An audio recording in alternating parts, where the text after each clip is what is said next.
चुनाव का घोषणा हो चुका है, उसका नोटिफिकेशन हो गया है और चतरा के लोकप्रिय जनप्रिय सुख दुख में साथ रहने वाले भारतीय जनता पार्टी के जुझारू कर्मठ और 100% जीत की गारंटी के साथ अपने माननीय प्रत्याशी कालीचरण सिंह जी आज अपना नामांकन करेंगे। और उनके नामांकन में आज अपने प्रदेश के सम्मानित अध्यक्ष श्रीमान बाबूलाल मरांडी जी और हम सब लोग आए हैं। और ये जनता आप देख रहे हैं किस तरह से उत्साहित है। पूरा क्षेत्र पहली बार, देश की आज़ादी के पहली बार किसी मिट्टी के सपूत को अपना प्रतिनिधित्व बनाने के लिए जो यहाँ की जनता का डिमांड था उसको भारतीय जनता पार्टी ने पूरा किया है। और इस बार रिकॉर्ड मतों से यहाँ चतरा से कालीचरण सिंह जी अपने लोकसभा में इस चतरा लोकसभा के आवाज़ को बुलंदी के साथ वहाँ उठाएंगे और इंडी अलायंस बड़े ही करारी हार का सामना उनको करना पड़ेगा। उनकी जमानत जब्त करके यहाँ की जनता कालीचरण जी को अपने नेतृत्व। महागठबंधन के लोग तो सर आरोप लगा रहे हैं कि आप लोग सीएम को जेल भेज के गंदी राजनीति कर। देखिए, देश के संविधान में कोई कानून से ऊपर नहीं है, चाहे मुख्यमंत्री हो चाहे किसी भी पद पे बैठा हुआ कोई व्यक्ति। जिसने इस झारखंड के जल जंगल जमीन के साथ अन्याय किया, जिसने यहाँ के 3.5 करोड़ जनता के साथ धोखा किया, जिसने यहाँ के जंगल को, यहाँ के पत्थर को, यहाँ के बालू को, यहाँ के कोयला को, यहाँ के युवाओं के सपनों को जिसने बेचा है, आज वो जेल के सलाखों में अपने करने से है। उनके उप मुख्यमंत्री थे, उनका जेल था, उनके डीजीपी थे, उनके एसपी थे, उनके थानेदार थे, उनके सिपाही थे, बावजूद उसके उनको जेल का सामना करना पड़ा।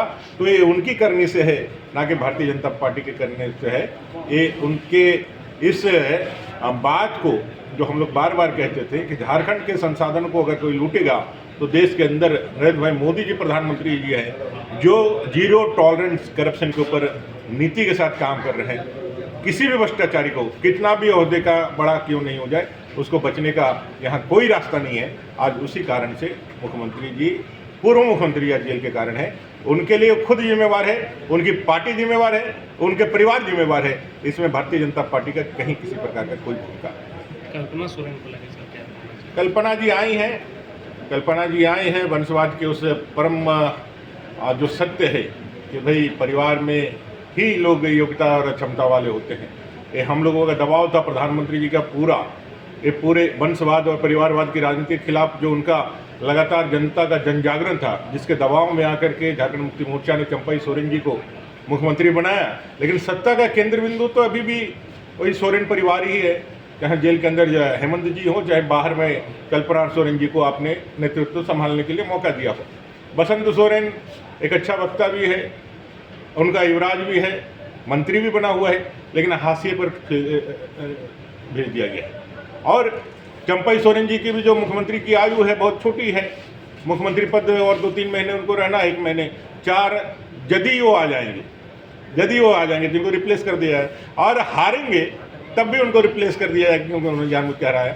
इसलिए झारखंड मुक्ति मोर्चा हो, कांग्रेस हो, आरजेडी हो, वो अपने वंश को बचाने के लिए लड़ाई लड़ रहे हैं। हम लोग देश के निर्माण के लिए, देश को विकसित भारत बनाने के लिए लड़ाई लड़ रहे हैं। ये देश की जनता जान रही है। और कल्पना सोरेन जी की हार, सुनिश्चित हार गांडे विधानसभा में भी होगी। 14 के 14 सीटें लोकसभा के, एक उपचुनाव गांडे के, वो भी भारतीय जनता पार्टी जीतेगी। और इस झारखंड से इस अंधी बहरी गूंगी सरकार को खाड़ फेंकने का शुरुआत होगी।